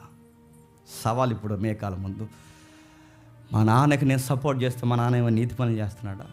నీకు మాట చెప్తున్నా, దావీదు సౌలు దూతలు వస్తున్నారని దావీదుకి తెలియక మునిపే కూతురికి ఎలా తెలిసిపోయిందండి? ఎందుకు చెప్తున్నా, దావీదు కన్నా వాళ్ళ నాన్న గురించి ఎవరికి బాగా తెలిసి చెప్పండి? మా నాన్న ఏ టైంలో ఎలా ఉంటాడు నాకు బాగా చెప్పండి తెలుసు. కూతురు తెలియదా? నాన్న ఏ టైంలో ఎలా ఉంటాడు కూతురు తెలియదా? నిజమైన భార్యవైతే నీ తండ్రి సన్నాసి పనులన్నీ కవర్ చేయకుండా, నేను మళ్ళీ చెప్తున్నాను, నీ భర్తకే హామ్ చేసేలా నీ తండ్రి ఉంటే ఆ టైంలో నువ్వు తీసుకోవాల్సిన స్టాండింగ్ ఎవరి పక్షాన్ని తెలుసా? నీ భర్త. నీ కాపురం, నీ పిల్లలు, నీ భవిష్యత్తు, నీ జీవితంతో ముడిపడిన నీ భర్త, అతనికే హాని చేయాలని నీ తండ్రితో కలిసి, నీ తల్లితో కలిసి, నీ తోబుట్టులతో కలిసి అతనికే వ్యతిరేకంగా నిలబడాలనుకుంటే అతను పాడవుతాడు, నువ్వు పాడవుతావు, నీ కుటుంబం పాడవుద్ది. ఏమన్నా సాధిస్తావా? అందుకే తనకు అర్థమైంది. మేకాలు అంటుంది, మా నాన్న ఎలాంటోడో తెలుసు, మా నాన్న ఏ టైంలో ఎలాంటి పనులు చేస్తాడో నాకు తెలుసు. అప్పుడప్పుడు మీమ్స్ వస్తుంటాయి చూస్తారా, మీమ్స్, రీల్స్. ఆ రీల్స్లో వాళ్ళ పేరెంట్స్ అంటే ఈ భార్యలు వాళ్ళ పుట్టింటోళ్ళను పొగడం అంటే ఎవరెస్ట్ ఎక్కినట్టు పొగిడేస్తారంట. మా నాన్న ఎలాగా చెప్పండి, మా అమ్మ ఎలాగా, మా చెల్లి ఎలాగా చెప్పండి, ప్రపంచంలో తెలివైనడు మా తమ్ముడే చెప్పండి, ప్రపంచంలో ప్రేమ ఉన్నది ఎవరన్నా మా అమ్మే చెప్పండి, ప్రపంచంలో ఎవరన్నా ఓర్పు సహనం కలిగిన మా నాన్నే. అంటే ఇంకేళ్ళే అందరూ ఈవిడ తాలూకోలే మంచోళ్ళు. సరే ఈసారి మా తాలూకోలు చెప్పంటే ప్రపంచంలో కుళ్ళుమోహన్ ఎవరన్నా ఉన్నారంటే మీ అమ్మే అందంట. నీ పుట్టింటోళ్ళు ఎంత వెనకేసుకు వస్తున్నావే అని అడుగుతున్నాను. నీ భర్త పుట్టిన ఇల్లు నువ్వు ఎందుకు వెనకేసుకు రావు? బుద్ధి జ్ఞానం ఏడాలి, గుర్తుపెట్టుకో. భర్త గౌరవం పోతే ఎవరు గౌరవం పోయినట్టండి? నీ గౌరవం పోయినట్టే. భర్తకి భవిష్యత్తు పోతే ఎవరి భవిష్యత్తు నీ భవిష్యత్తు పోయినట్టే. భర్త ప్రాణాలకు ప్రమాదం అయితే ఎవరి జీవితానికి ప్రమాదం చెప్పండి? నీ జీవితానికి ప్రమాదమే. టై అని లేచి ప్రతిదానికి రోడ్డు మీదకి రాకండి. నేను మళ్ళీ చెప్తున్నాను, మాట్లాడితే పోలీస్ స్టేషన్లు, మాట్లాడితే కోర్టులు, మాట్లాడితే పుట్టింటికి, ఇవి వద్దు, ఇవి పనికొస్తాయి అనుకుంటున్నారా? నన్ను ఎవరైనా సలహా అడిగితే అదే చెప్తాను నేను. అమ్మ త్వరగా వెళ్ళి పోలీస్ స్టేషన్ కంప్లైంట్లు ఇవ్వకండి, ఎందుకంటే ఈ కంప్లైంట్ ఇప్పుడుతో పోదు, రేపు పొద్దున మీ ఇద్దరు కలిసిపోయిన ఏదో ఒక రోజు ఆడికి జ్ఞాపం వస్తుంది. ఆ జ్ఞాపం వచ్చినప్పుడే ఆ రోజు నువ్వు నా మీద కంప్లైంట్ ఇచ్చావు నాకు గుర్తుంది అంటాడు. గుర్తుపెట్టుకో. ఆ రోజు నువ్వు ఎలా బిహేవ్ చేసావు నాకు గుర్తుంది అంటాడు. గుర్తుపెట్టుకో. అందుకే గుర్తుపెట్టుకోండి, ఈ సైడ్ అయినా ఆ సైడ్ అయినా మేకాలను చూసి నేర్చుకోవాల్సింది. ఆ మనిషి ఎలా అటోడైనా, మీ నాన్నకి వ్యతిరేకమైన వాడైనా, నీ సపోర్ట్ ఎవరికి ఉండాలి చెప్పండి? నీ భర్తకు ఉండాలి. నేను మళ్ళీ చెప్తున్నాను, భర్త కష్టాన్ని పుట్టింటికి పంపొద్దు, భర్త కళ్ళు కప్పే పని చేయొద్దు, భర్త కన్నా ఎక్కువ నీ పేరెంట్స్కి ఇంపార్టెంట్ ఇవ్వద్దు. ఎందుకంటే తల్లిని తండ్రిని విడిచి భార్యని పురుషుడు అత్తుకుంటాడన్నది ఎంతో వాస్తవమో, అదర్ సైడ్ తల్లిని తండ్రిని విడిచి భర్తను భార్య అత్తుకోవాలన్నది కూడా చెప్పండి అంతే బాధ్యతతో కూడిన వాస్తవం. ఇది పురుషుడికే కాదు చెప్పండి, స్త్రీకి కూడా. నువ్వు వాళ్ళని నత్తుకుంటే ఈయన నత్తుకోలేవు, ఈయన నత్తుకుంటే వాళ్ళని నత్తుకుని ఉండడానికి ఊరిలేదు. నేను మళ్ళీ చెప్తున్నాను, పెద్దవారికి ఆ సైడ్ అయినా ఈ సైడ్ అయినా వాళ్ళిద్దరూ వాళ్ళు ఎవరైతే ఉన్నారో అటువైపు వాళ్ళని ఇటువైపు వాళ్ళని విడిచి వీళ్ళిద్దరూ అత్తుకుంటేనే కాపురాలు బాగుంటాయి. ఈవిడ వాళ్ళని ఇంకా అత్తుకున్నా కాపురాలు బాగోవు, ఈయన వీళ్ళని ఇంకా అత్తుకుని ఉన్నా కాపురాలు బాగోవు. నేను మళ్ళీ చెప్తున్నాను, వాళ్ళు రాకూడదు, వీళ్ళు రాకూడదు, రావాలి, ఉండాలి, చూడాలి, హాయ్ బాయ్ అంతవరకే తప్ప మధ్యలోకి వచ్చి అలా చక్క పెడతానన్నారు. నేను మళ్ళీ చెప్తున్నాను, మధ్యలోకి వచ్చి చక్క పెట్టేవాళ్ళు ఎవరు? యానాతాన్లు ఎవరు లేరు, అందరూ పెట్రోల్ వేసి బ్యాచే. చక్క పెట్టేవాళ్ళు ఎవరు ఉండరు. ఆ అమ్మాయికి అర్థమైంది. ఆ టైంలో తను చేస్తున్న హెల్ప్ ఏంటో చూడండి ఒకసారి, కిందికి ముగిద్దాం. కిటికీ గుండా తప్పించుకొని పోయాను. ఎవరు దింపారండి? మీకాల్. నేను అనుకుంటానండి దావీదు చాలా ఫిట్గా ఉంటాడంట. హిస్టరీ చెప్తుంది. దావీదు రాత్రి ఇజ్రాయెల్ గైడ్ అవ్వకుండా ఆయనతోనే మాట్లాడుతున్నాను. ఆయన చాలా సీనియర్ గైడ్. ఆయన మొత్తం ఇక్కడ ఉన్న రాజమండ్రిలో ఉన్న ప్రతి సీనియర్ ఎవాంజలిస్ట్కి ఆయన గైడు. ఆయన చెప్పిన హిస్టరీని ఎపిసోడ్గా చేసుకుని అలా అలా చెప్పుకొచ్చారు. ఆయన మంచి వ్యక్తి. ఆయన రాత్రి మాట్లాడుతున్నారు. దావీదు గారట ఆయన ప్యాలెస్ ఉంటుంది చూసారా, ఆయన ప్యాలెస్ చుట్టూ అలా ఒక 2-3 రౌండ్లు వేసి అలా వచ్చేసరికి అంటే ఎంత అంటే ఒక 5, 6, 10 km ఉంటుంది అన్నమాట. మొత్తం ఇంత రౌండ్ అంటే సుమారు 5, 6, 7 కిలోమీటర్లు తిరిగాడంటే ఆ మనిషి. అలా ఒక రౌండ్ కాదు 2-3 రౌండ్లు వేస్తే ఎంత ఫిట్గా ఉంటాడండి. దావీదు కత్తట్టుకున్నాడు అనగానే చుట్టుపక్కల కంట్రీస్ అన్ని గజగజ వణకంటే ఆ మనిషి ఫైర్ ఎలా ఉంటుందో మీకు అర్థం అవ్వాలి. ఆయన ఫిట్నెస్. అలాంటి ఫిట్గా ఉన్న వ్యక్తిని ఈ మనిషి ఒక్కరితో అలా దింపేస్తుందంటే ఈ మనిషి ఎంత ఫిట్గా ఉంది చెప్పండి. నువ్వు బకెట్ ఎత్తితే కంచం ఎత్తావు మాకు, నువ్వు కంచం ఎత్తితే బకెట్ ఎత్తావు మాకు. వాళ్ళ ఆయన్ని మోసేస్తుందంటే ఇవిడ చూడండి ఎలా ఉంది. ఆవిడే దించేసిందంట. జాగ్రత్తగా వెళ్ళండి, నేను ధైర్యంగా ఉంటాను వెళ్ళండి అన్నదంట. ఈమె గుండె ధైర్యం ఎక్కువ, కండబలం ఎక్కువ, అన్నీ ఎక్కువ. కానీ అన్నీ బాగున్నాయి. కానీ ఈ అమ్మాయి ఒక్క విషయంలో మాత్రం బాగోదు, దేవుడి విషయంలో బాగోదు. ఏం చేసిందంట? కిందికి తర్వాత మీకాల్ ఒక గృహదేవత బొమ్మ తీసుకొని మంచం మీద పెట్టి మేకబొచ్చు దుప్పటితో కప్పివేసి దూతలను పంపగా ఏముందట? గృహదేవత. సురేష్ లేదంటే నా ఇమేజ్ చూపిద్దును. టెరాఫిమ్ అండ్ దేవతలు అంట. అంటే ఇవి ఒక దేవతలు అనమాట. గృహదేవతలు అంటే మీకు ఎలా చెప్పాలి నాకు అర్థం కావట్లేదు. ఆ ఇమేజ్ ఉంది కానీ ఇంకా టెక్నికల్ ప్రాబ్లం. నాకు ఆడు రానప్పుడు చెప్పండి, రావట్లేదని మీకు ముందుగా నేను ఇన్ఫర్మేషన్ ఇస్తాను. అయితే ఈ గృహదేవత బొమ్మలు ఇలా సాఫ్ట్గా ఈ మైక్ ఉంది చూసారా, ఇలా మైక్ ఇలా. చిన్నప్పుడు కొన్ని గుళ్ళకి వెళ్తే ఇలా బొమ్మలు ఉండే, చిన్నపిల్లల్ని ఎత్తుకునే బొమ్మల్లో ఉండి గుర్తుపెట్టే ఎంతెంత బొమ్మలు అవి గృహదేవతలు అన్నమాట.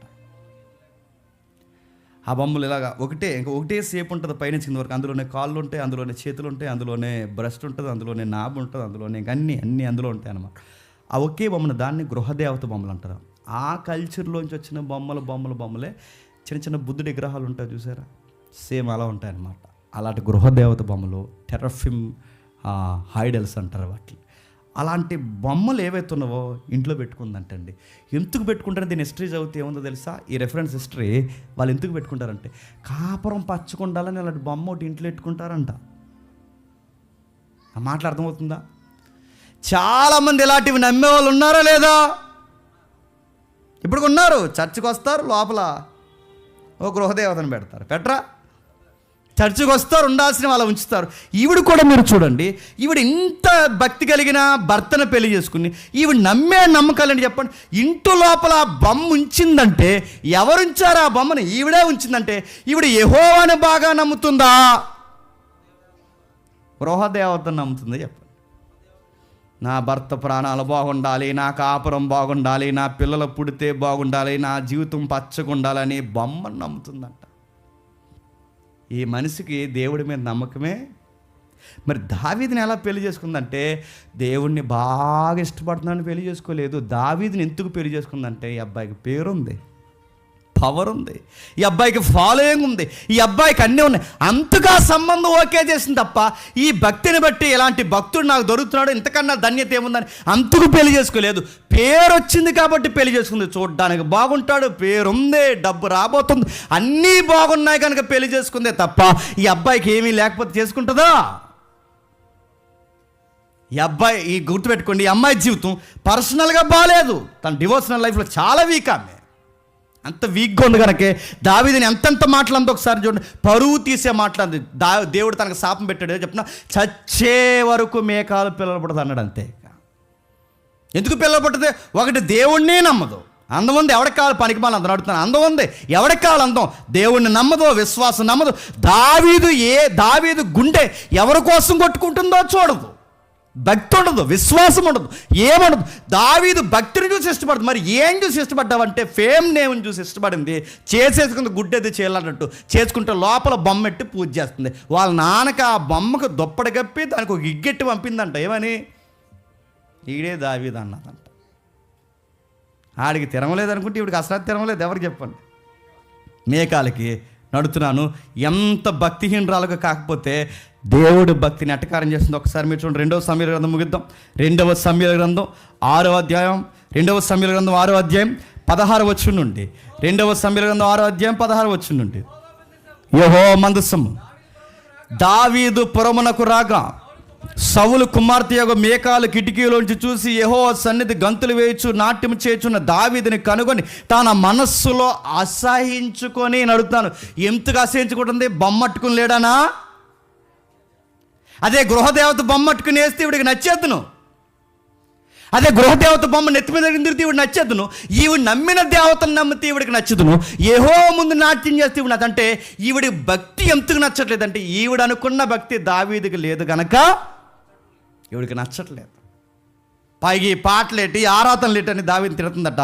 20 వచనంలో తన ఇంటి వారిని దీవించుటకు దావీదు తిరుగురాగా సౌలు కుమార్తె మేకాలు దావీదు ఎదుర్కోవడానికి బయలుదేరి వచ్చి ఈయన స్థితి గల పనికెత్తలు చూసుచుండగా వ్యర్థుడు ఒకడు తన బట్టలు ఇప్పివేయనట్లుగా ఇశ్రాయేలు రాజువైన నీవు నేడు బట్టలు తీసివేసి ఎంత ఘనముగా కనబడదు అని అపహాసం చేసి. మీరు ఒకసారి ఆ సీన్ ఊహించుకోండి. ఎలా బిహేవ్ చేసి ఉంటుంది. అక్కడ రాస్తుంది ఒక 10 గంటలు చూడండి. ఏమంటుంది చూడండి. ఈయన స్థితి గల పనిగతులు అంటే ఈవిడి పనులంటే లోకువా? నేను అడుగుతున్నాను. ఈవిడ గారికి అందం ఉంది, జ్ఞానం ఉంది, భర్త అంటే ప్రేమ ఉంది, అన్నీ ఉన్నాయి. కానీ ఉండాల్సిన లేదా? ఉండాల్సిన భక్తి లేదు ఈ ముఖానికి. అందుకే ఇలాంటి వారి కోసమే బైబిల్ ఏమని చెప్పినా అందము మోసకరము సౌందర్యం వ్యర్థం.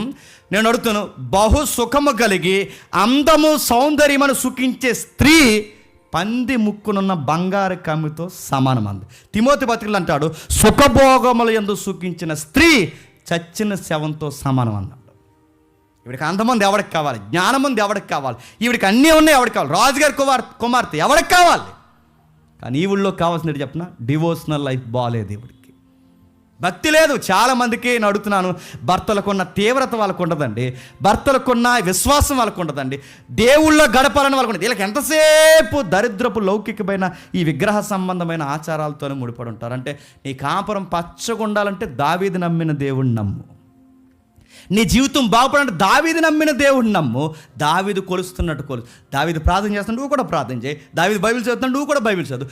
దావీదు దేవుని పరిచయలో నువ్వు కూడా పరిగెట్టు, బాగుంటావు. అంతేగాని దేవతను తెచ్చుకుని దాన్ని ఒళ్ళో పెట్టుకుంటే అదేం బాగు చేస్తుంది నిన్ను.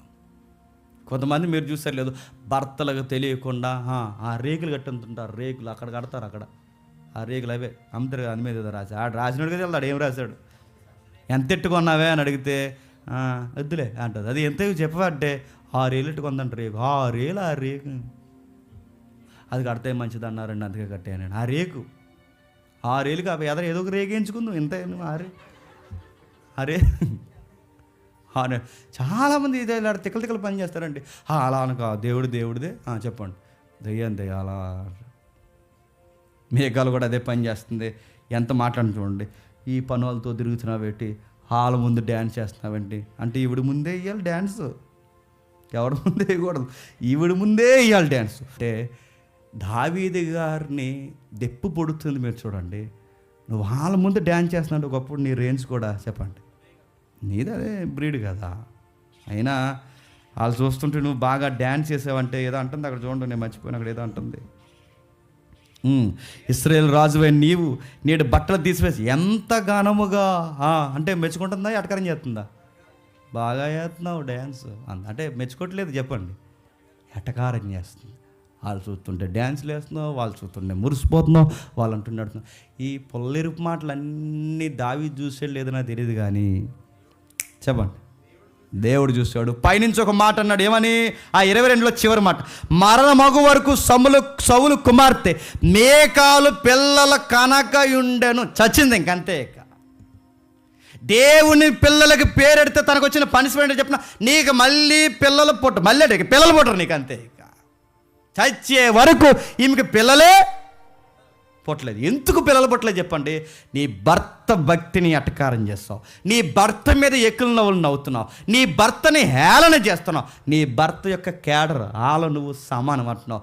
ఎటకారం మాటలు చూసి దొప్పే మాటలు మాట్లాడుతున్నావు. చూసావా దేవుడిచ్చిన పనిష్మెంట్ ఏంటో తెలుసా? చచ్చే వరకు ఏడుస్తూ ఏడుస్తూ చేస్తావు అన్నాడు. అందుకే నేను అడుగుతున్నాను, నీ శిరస్సుని జాగ్రత్తగా గౌరవించు, నీ ఆఫీసర్ మంచోడైతే గౌరవించు, వాళ్ళు చేస్తున్న పనికి మంచి అయితే సపోర్ట్ చేయి, చెడైతే చెప్పండి దూరంగా ఉండు. ఇక్కడ మనం నేర్చుకోవాల్సింది, దావీదుతో ఎప్పుడైతే మంచిగా వ్యవహరించింది, పంపించింది, వెనకలుండి ఇప్పుడు చేస్తున్న పనులు ఏంటంటే దావీదు మీద ఉన్న ఆ ప్రేమ దావీదు నమ్మిన దేవుని మీద లేదు. ఆ కిటికీలోంచి పారిపోయి దిగేసాడు ఆ మనిషి, దిగేసి అలా చీకట్లో పారిపోతున్నాడు, అలా వెళ్ళిపోతున్నాడు. సరిగ్గా ఆ టైంలో ఓ పాట రాశాడు. ఆ పాటే మీరు గుర్తుగా తర్వాత 19వ అధ్యాయం దగ్గర రాసుకుంటారు, ఎక్కడ రాసుకుంటారు రాసుకోండి. ఆ చీకట్లో కిటికీలో దిగి పారిపోతున్నప్పుడు దావీదు గారు రాసుకున్న పాటే 59వ కీర్తన. చూడండి ఒకసారి 59వ కీర్తన ముగిద్దాం. 59వ కీర్తన 59వ కీర్తన మొదలు వచ్చిన చిన్న అక్షరాలు ఉంటాయి చూడండి, చిన్న అక్షరాలు.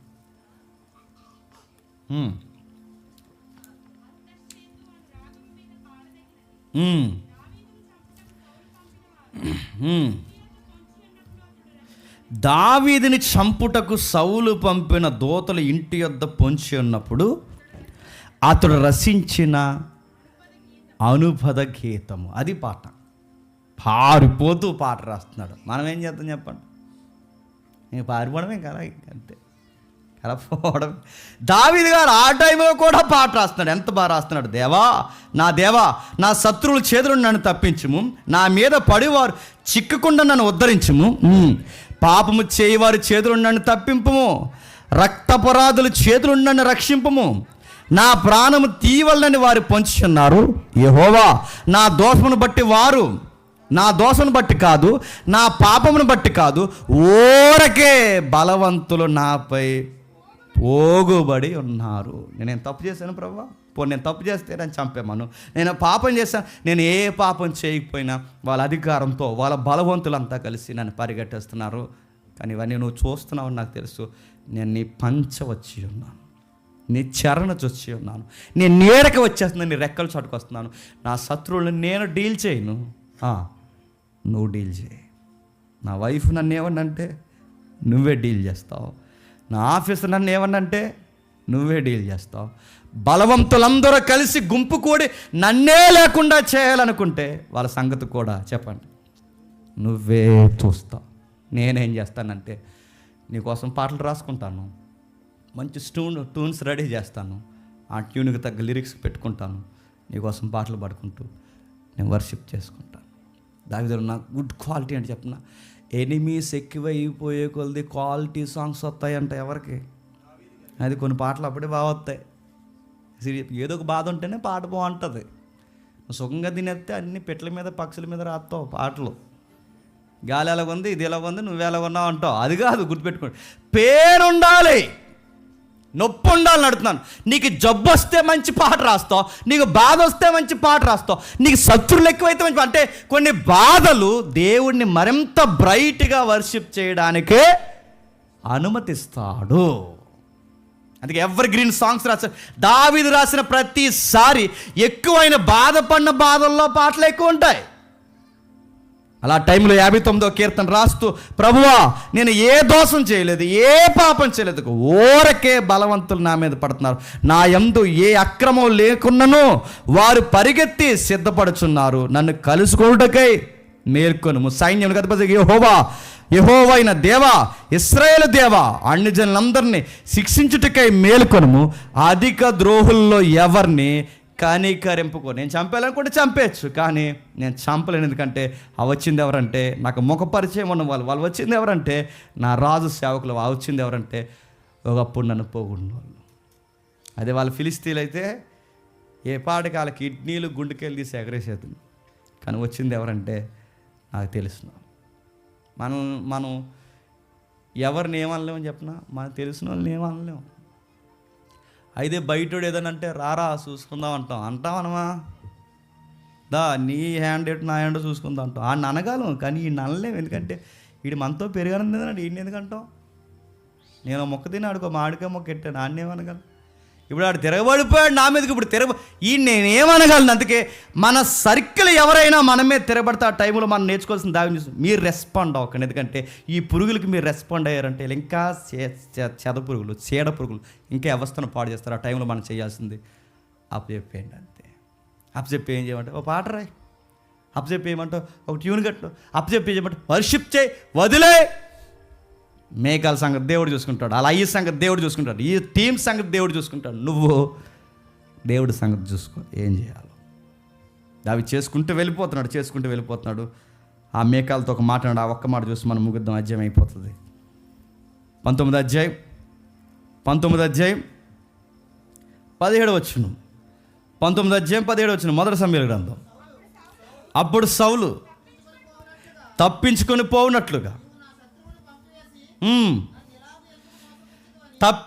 పోవునట్లుగా నీవు నా శత్రువుని పంపివేసి నడుతున్నాను. దావీదు సౌలుకి శత్రువా?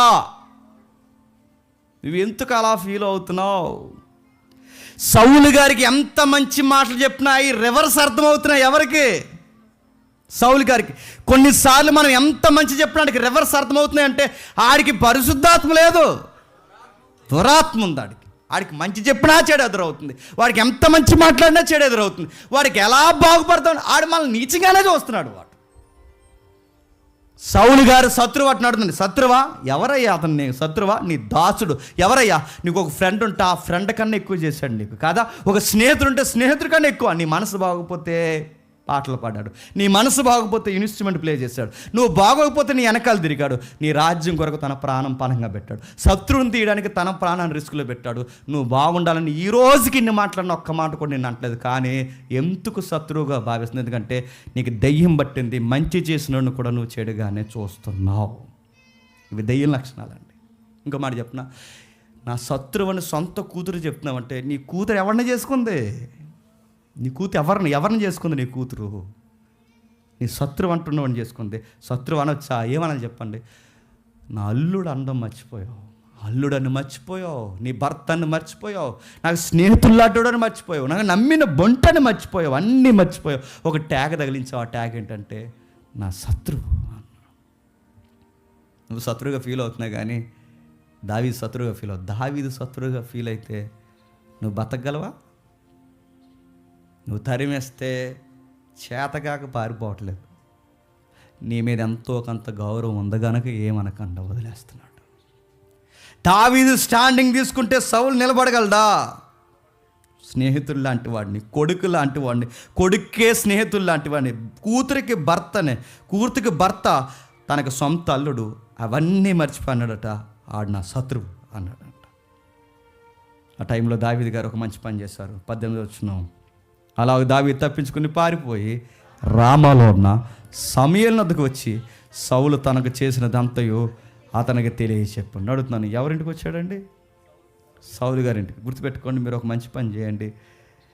నీ సొంత భార్య నీకు వ్యతిరేకంగా ఉన్నా, నీ మామ నీకు వ్యతిరేకంగా ఉన్నా, నీ స్నేహితులు నీకు వ్యతిరేకంగా ఉన్నా, నీ పొగుడు వాళ్ళందరూ నీకు వ్యతిరేకంగా ఉన్నా, నువ్వు వెళ్ళాల్సింది ఎవరి దగ్గరకు తెలుసా? దైవజనుడి దగ్గరికి వెళ్ళి. గుర్తుపెట్టుకో, నువ్వెవరి దగ్గరికి వెళ్ళవు? దైవజనుడి దగ్గరికి వెళ్ళు.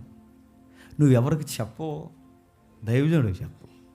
మంచి దైవజనుడిని నీకు అనిపిస్తే నేను చెప్తున్నాను, నీకు ఎలాంటి బాధలను నువ్వు ఎవరికి చెప్పుకోవాలి తెలుసా? నీ సేవకుడికి చెప్పుకో. మంచి సేవకుడు ఏదైనా సుమా, ఎందుకంటే మంచి సేవకులు చాలా తక్కువ ఉన్నారు. నువ్వు ఇలా చల్లగా ఊతాడు, వెళ్ళి ఇంకో దిక్కు నువ్వు ఊతాడు. మంచోడు అనిపిస్తేనే, దాచుకోగలడు అనిపిస్తేనే, నీ మంచి కోరతాడు అనుకుంటేనే చెప్పు, నా కోసం ప్రార్థిస్తాడు అనుకుంటేనే చెప్పు, నీ మనసు ఇప్పు చెప్పు. దావీదుకి మనశ్శాంతి ఎక్కడ దొరికిందంటే దేవుని కుమారుల దగ్గరే మనశ్శాంతి దొరుకుతుంది. ఇంట్లో దెయ్యం ఎవరు చెప్పండి? మేకాలు. బయట ఒక దెయ్యం ఎవరు చెప్పండి? సౌలు. బయటకు వస్తే సర్కిల్ ఒక దెయ్యాల గుంపు. ఇప్పుడు ఈయనకి సహవాసం కావాలి, ఎవరు చెప్పండి? మరొక దేవుని కుమారుడు సమూయేలు దగ్గరికి వచ్చాడు, మాట్లాడాడు. అయ్యి ఇలా జరుగుతుంది, నాకు చాలా అన్యాయం. మీరు ఆ రోజు వచ్చారు, నన్ను అడవి నుంచి పిలిపించారు, అంతా మీకు తెలుసు. మీరు ఎందుకో పిలిచారని నేను వచ్చాను.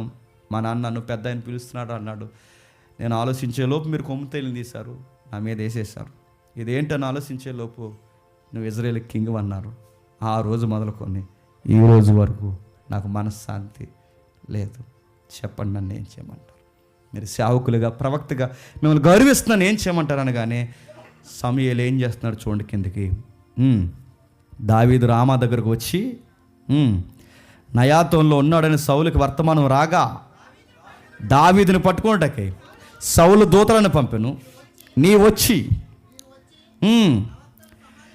ప్రవక్తల సమాజంగా కూడుకొని ప్రకటించుటయు సమూయేలు వారి మీద నాయకుడిగా నిలుచుంటుటయు చూడగా దేవుని ఆత్మ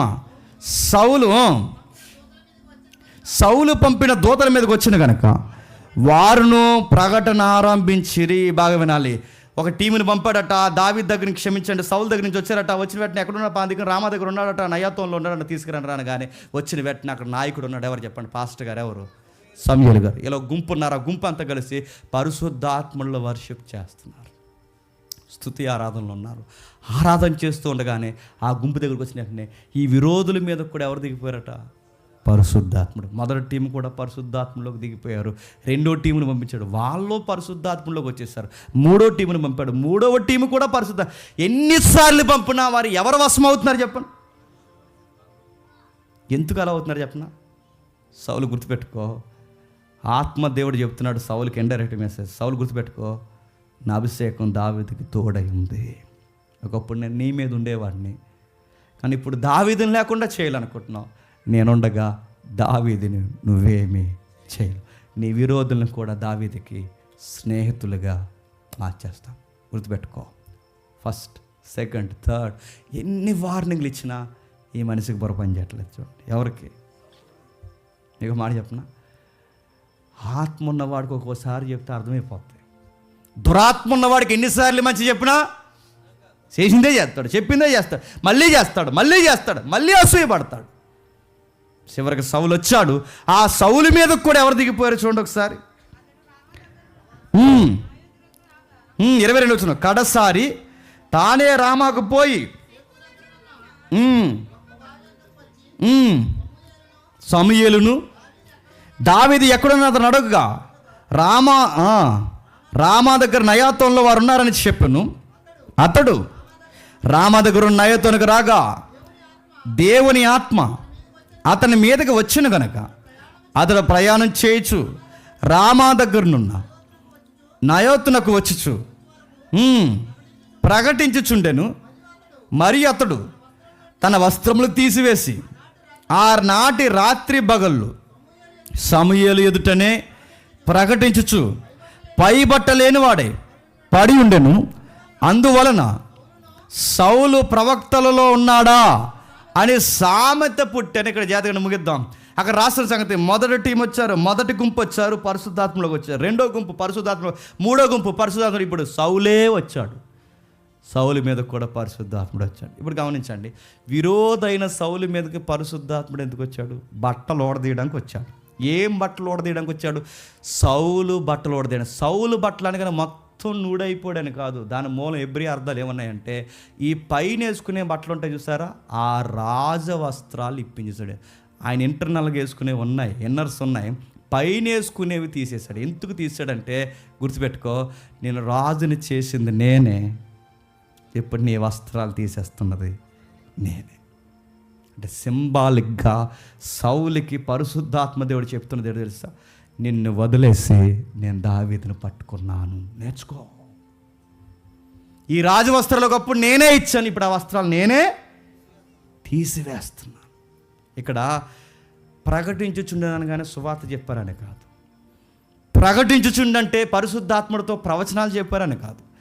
ప్రకటించుచున్నాను కానీ భవిష్యత్తును గూర్చి ప్రవచనాలు చెప్పాను కదా. ఇక్కడ ప్రకటన, ప్రవచనము. ప్రకటన అంటే దాని అర్థం ఏంటంటే స్తుతించారనే మీనింగ్ వచ్చిందంటే ఎబ్రీలో. స్తుతి అంటే దావీదు వచ్చి ఎవరిని క్షమించాడు, సౌలు వచ్చి ఎవరిని స్తుతిస్తున్నాడు చెప్పండి? దేవుని స్తుతిస్తున్నాడు. సౌలు వచ్చి దేవుని, సౌలు టీం వచ్చి దేవుని స్తుతిస్తున్నారు. వీళ్ళందరూ వచ్చి ఎవరిని స్తుతిస్తున్నారు చెప్పండి? దేవుడినే స్తుతిస్తున్నారు. ఇప్పుడు గుర్తుపెట్టుకోండి, సౌలు గుర్తుపెట్టుకో, నేను అనుకుంటే నీ బట్టలు దించగలను, నువ్వు అనుకుంటే నీ నాలికని మార్చగలను, నువ్వు అనుకుంటే నీ మైండ్ మొత్తం మార్చగలను, నేను అనుకుంటే నేను కూర్చోబెట్టి నాకు ఆరాధికుడిగా మార్చగలను.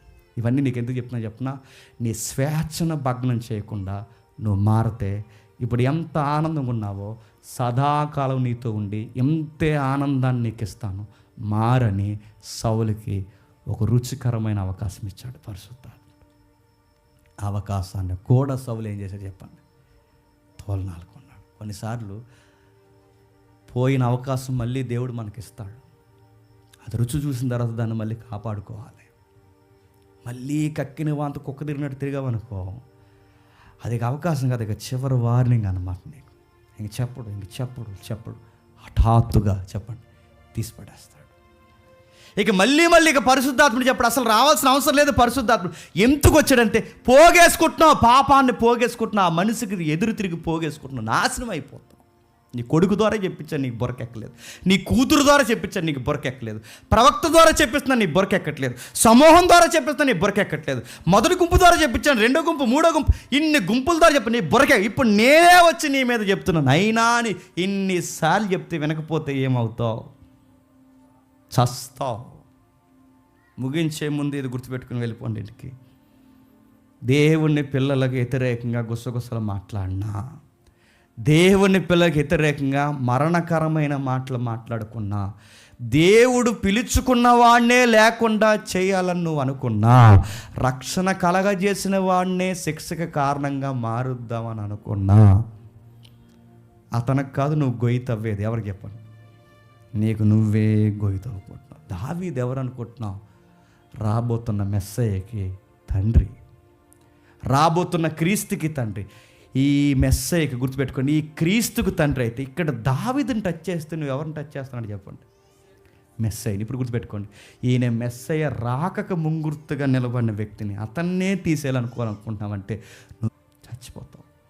ఈరోజు కూడా గుర్తుపెట్టుకోండి, వాళ్ళు అట్నుంచి యేసుప్రభు రావడానికి ముంగుర్తుగా పనిచేస్తారు. ఇప్పుడు ఇటున్న మనం యేసుప్రభు రెండో రాకడకు రావడానికి మనం సిద్ధపాటు కార్యాలు చేస్తే ఇప్పుడు మనమే తిరగబడినా అదే శిక్ష వస్తుంది. అటు వాళ్ళు పనిచేసినా క్రీస్తు రాకకే పనిచేస్తారు, ఇటు మనం పనిచేసిన క్రీస్తు రెండవ రాకడకే పనిచేస్తాం. సాధ్యమైతే పని చేస్తున్న వారి కొరకు ప్రార్థన చేయండి, మంచిగా ఉండండి, దేవుడు ఆశీర్వదించిన వారిని ఆశీర్వాదకరంగా ఉండాలని కోరుకోండి. కానీ వాళ్ళకి వ్యతిరేకమైన మాటలు నిర్ణయాలు తీసుకుని గుసగుసలు మాట్లాడావో పోగేసుకుంటున్నావని మాత్రం మర్చిపో. నీ పాపం పండుద్ది, 2-3 సార్లు చెబుతాడు, తీసి అవతల పాడేస్తాడు. సౌలు కోరుకొని కుంపడ తెచ్చుకున్నాడు. కళ్ళ ముందు అందొచ్చిన కొడుకు చనిపోయాడు, కళ్ళ ముందు తన రాజ్యం పోయింది, కళ్ళ ముందు తన ప్రాణాలు తానే చెప్పండి తీసేసుకున్నాడు. అది ఎవరికి జరగకుండాను కాక, మెస్సయ్యకి కోసం ఎదురు నిలబడిన వారి మీదకి ఎవ్వరూ మనలో ఎవరు తిరగబడకుండా ఉందరుగాక. ఆమేన్, ఆమేన్, ఆమేన్.